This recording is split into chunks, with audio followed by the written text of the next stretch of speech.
A phone rings at an IT help desk. The man who answers works support for MGM Resorts, one of the biggest casino companies in the world. His job is simple. When an employee gets locked out of their account, he checks who they are and resets their password. He does it dozens of times a week. The caller is calm and polite. He says he's an employee who got locked out. He gives his name, his job title, the kind of details only a real worker would know. So the help desk does what it exists to do. It resets the account and lets him in. The call takes about 10 minutes. But the caller doesn't work for MGM. He found that employee's name on LinkedIn an hour earlier, and the account he was just handed opens the door to MGM's internal systems.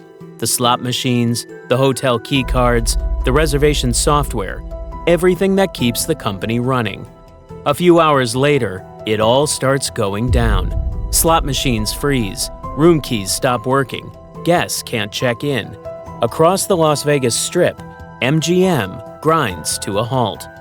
This is a company worth more than $30 billion, with cameras on every table and some of the most expensive security on Earth. And it was brought down by a phone call. That 10-minute phone call would cost the casino industry more than $100 million, force one company to quietly pay a $15 million ransom, and go down as one of the most damaging hacks Las Vegas has ever seen. And the people behind it? A group of teenagers, some of them still in school. This is the story of how they did it, and why.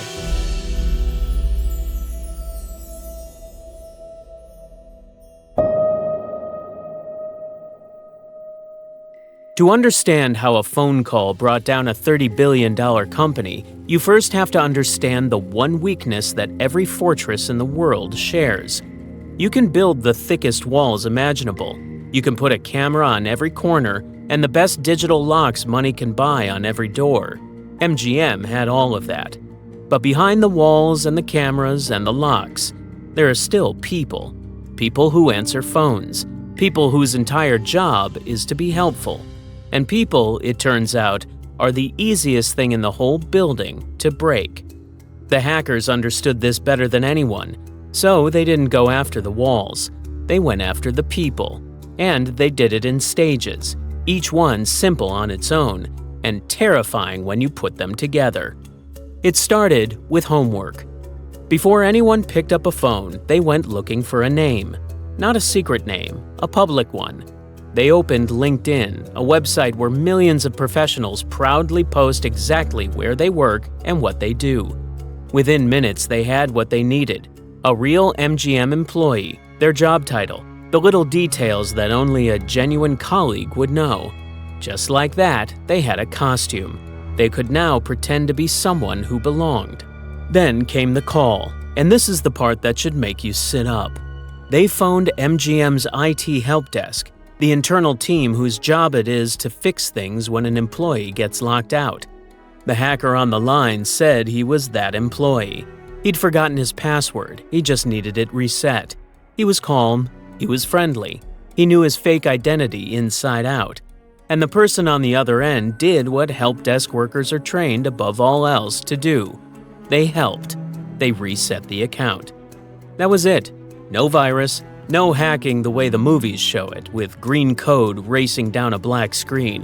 The damage was done by a steady voice and a believable story. 10 minutes on the phone, and a stranger had a working key to one of the largest casino companies on the planet. And before you blame that one help desk worker, put yourself in their chair for a second. Your whole job is to be helpful. Someone calls in, sounding stressed, locked out, talking exactly like a coworker and rattling off details about themselves.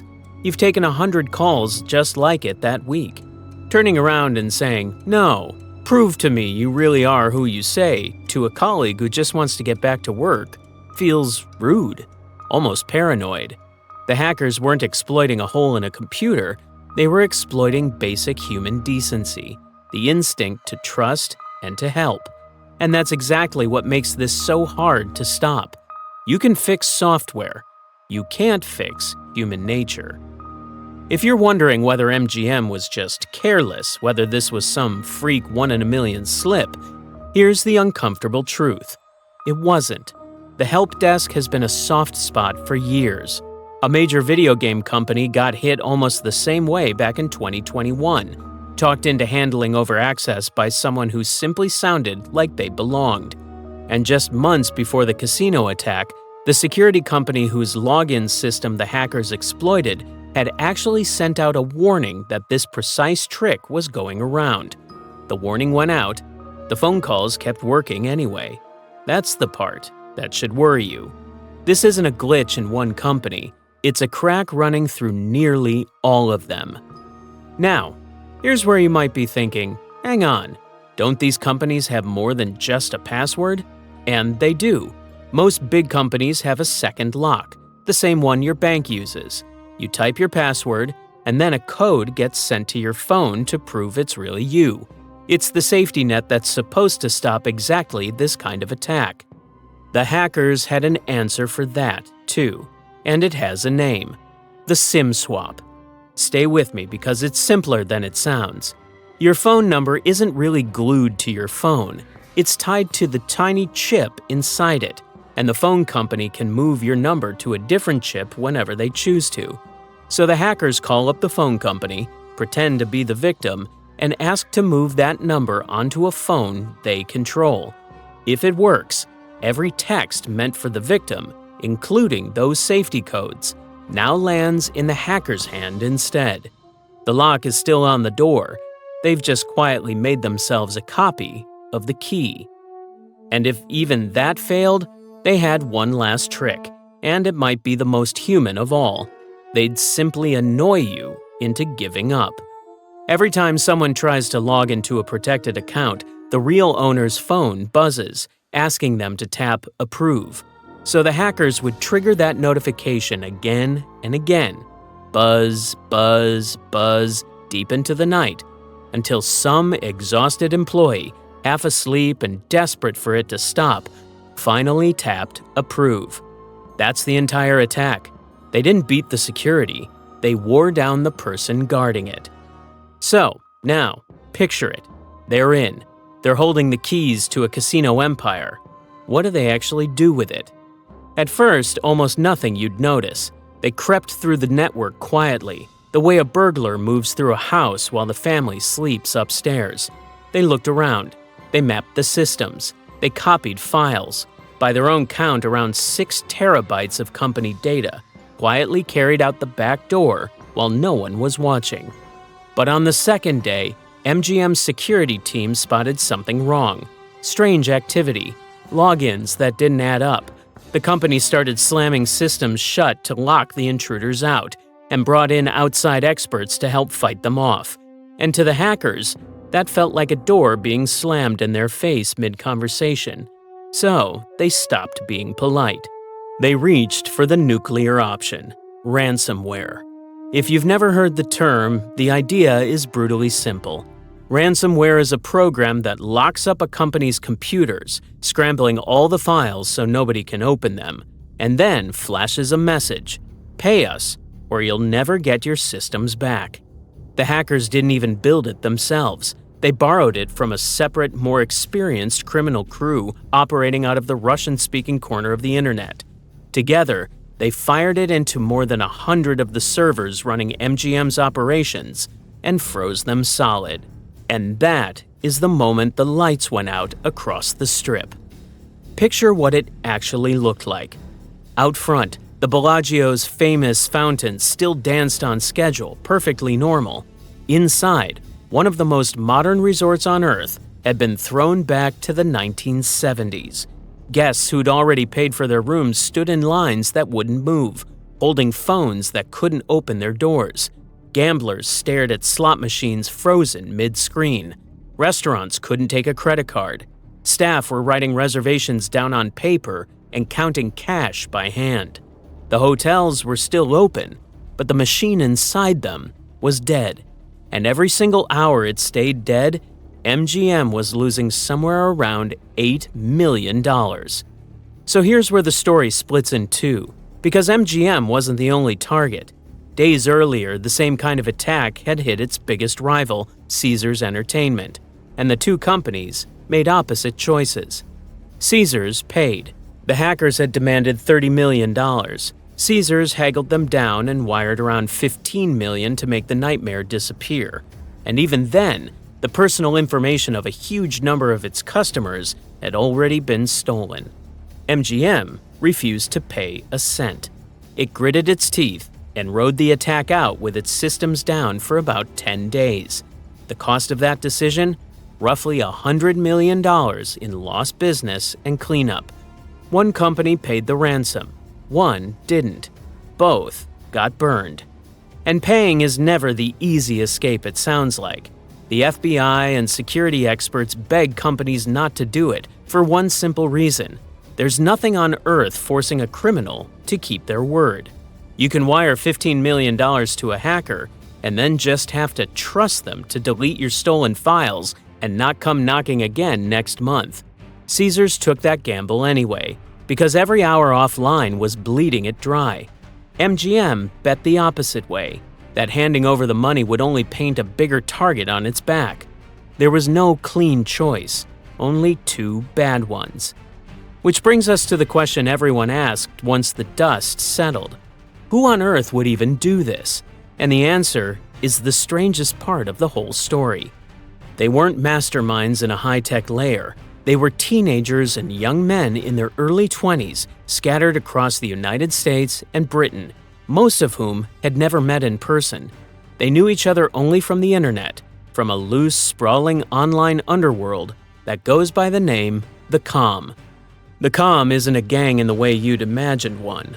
There's no leader, no headquarters, and no list of members. It's more like a culture. Thousands of young people, many of them still in their teens, who grew up online and discovered somewhere along the way that the most powerful skill in the modern world isn't writing code, it's manipulating people. Talking your way past a stranger, getting a tired worker to trust you for 30 seconds. That's the talent the Comm prizes above everything else, and these kids had spent years sharpening it on smaller targets, phone companies, crypto accounts, tech firms, long before they ever aimed at a casino. And there's reason it's so often teenagers. These are kids who grew up with a phone in their hand, who learned to talk to strangers on the internet before they could legally drive a car. To them, a giant corporation isn't intimidating, it's just another system with rules waiting to be bent, like a level in a video game. They felt untouchable, and for a long time, they basically were.